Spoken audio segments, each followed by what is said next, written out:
Speaking of Timmins is proud to present our 2014 Candidates for Council interview series.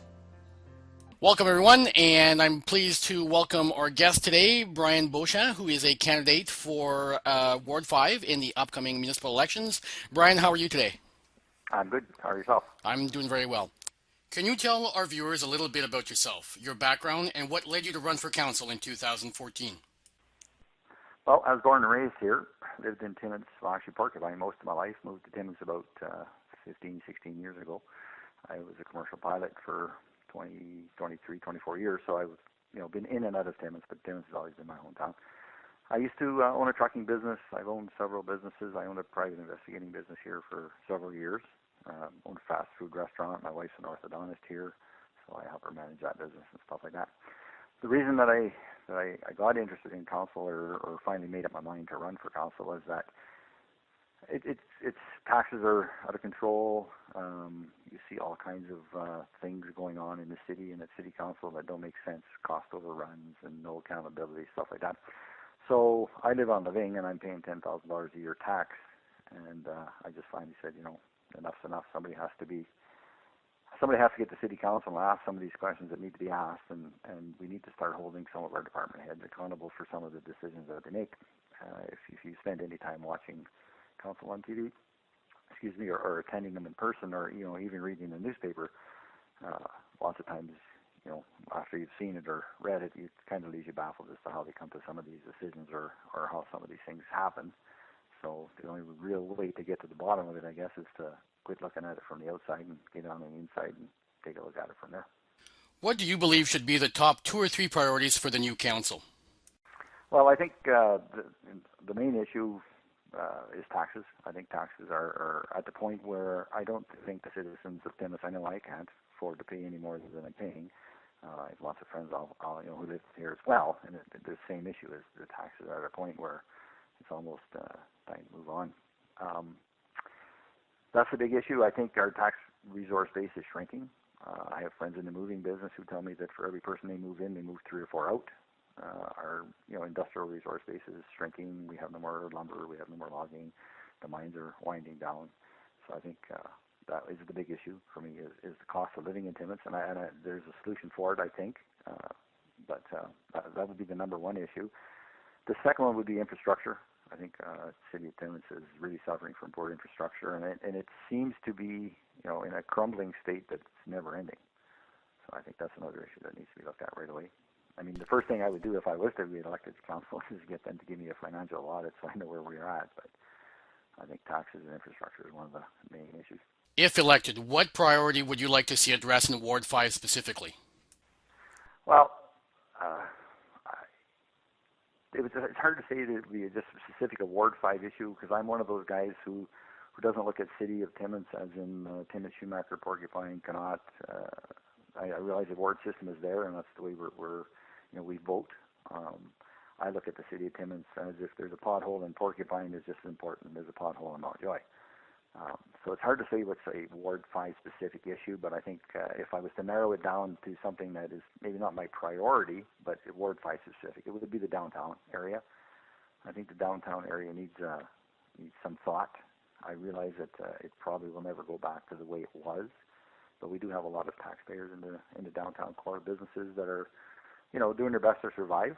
I think they need a hand from council and the city to give them some insight or some help to make the downtown more viable than it is. Many candidates and taxpayers in this campaign have spoken about this being an election of change. What changes would you like to see on council and at City Hall?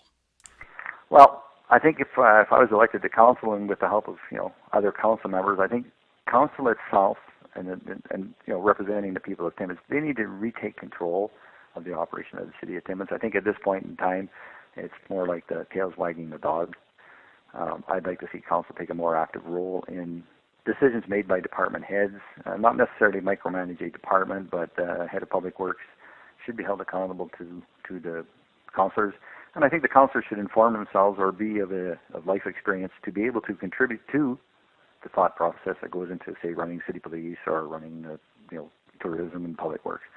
I think we have to get into a position where we actually take control again, and any major decisions that are made are through the department heads or made through city council, or at least with their advice, and to go forward from there. I just think that there's a lot of things being done by department heads and administrators below them that are that doesn't come through council, from what I can see. I've never been on the inside, so I may be talking out of turn. But I think there's a lot of things being decided on our behalf that aren't being represented by our city councilors, and I think they need to take control take back control of the city. I mean, at the end of the day, we are a corporation. We're the corporation of the city of Timmins, and councilors really, at the end of the day, are the board of directors. And I think everybody below the board of directors has to answer to them. I mean, councilors answer to the people every 4 years, and they're all going to answer to for their sins or their deeds shortly. But I think at the end of the day, this city needs to be run more like a business, not necessarily a business for profit. Because I've had some people say to me, well, City of Timmins was never designed to make money, and it's not. But we have a $110 or $120 million budget that we have to live within, and we have to make changes so that we stay within the budget as much as we can, and we can't keep passing the costs on to the taxpayer. So we're going to have to take control of the city, as far as I'm concerned. Ward 5 includes the downtown core, and many business people operating in that part of town are wondering what the new council will try to do to increase the amount of traffic in the downtown core. Yeah, the downtown core is one of those issues that I've spoken out on social media for, and I've got slapped in the hand by 3 or 4 different groups of people. But I mean, at the end of the day, I think the big issue for the downtown core is making it a place where it's safe to go, even in the evening. I mean, you have to be able to go to downtown Timmins till 1, 2 o'clock in the morning without the possibility of unnecessary assaults, attacks, being aggravated. We have lots of people in the downtown core, and I mean, I've said this before, there's no specific group, there's no specific person, but we have a lot of vagrants downtown. We have a lot of unfortunate people who have no place to be other than downtown. I think that's part of the issue. I've spoken to quite a few of the business owners downtown, and that seems to be their number one concern, is that they're at the point now where they're escorting their customers out of the store back to their car. I mean, so that's an issue. I think security is an issue. There's ways to address that, I think, and without costing the city much money or any money at all. I think the urban park is a good idea, and I mean, I'm one of those guys that will tell you right out front that every time I drive up there in that park, it aggravates me. But this whole thing is not about me or an individual person. I think the urban park is something that needs to be promoted. I think we should take a look at possibly setting it up so that for 2 months in the summertime, that maybe it's blocked off for the summer, and put permanent picnic tables, or places for seniors to sit and drink coffee and participate. And I think the city needs to lighten up on things like giving licenses to hot dog vendors and people selling stuff on the street. I think that needs to be done. I realize that blocking the downtown core, at least the 2 blocks, is aggravating for a lot of people, but we have to do something. Like I say, it's not all about the individual, and so that's another start. We need to promote that. Eventually, I think at some point in the future, if the city ever has the money to do renovations, I think all those crooked curbs need to be taken out and the street put back, street parking and that kind of stuff. But it would be something that we'd have to do in the future because it would cost us money to do that. So I think that's a big issue. I think security, and I think we need to put something downtown to bring the people back. I mean, when we were young, I used to be downtown all the time. Now it's time for our rapid fire questions, where we get to know the candidates a little better outside of their political opinions. What book should every person read in their lifetime? The Bible. What has been your favorite travel destination? England. What 1 or 2 items would people be surprised to see on your bucket list? I'd like to travel the world. I'm in the process of doing that. I'd like to see world peace. Other than that, I've done quite a few things in my life.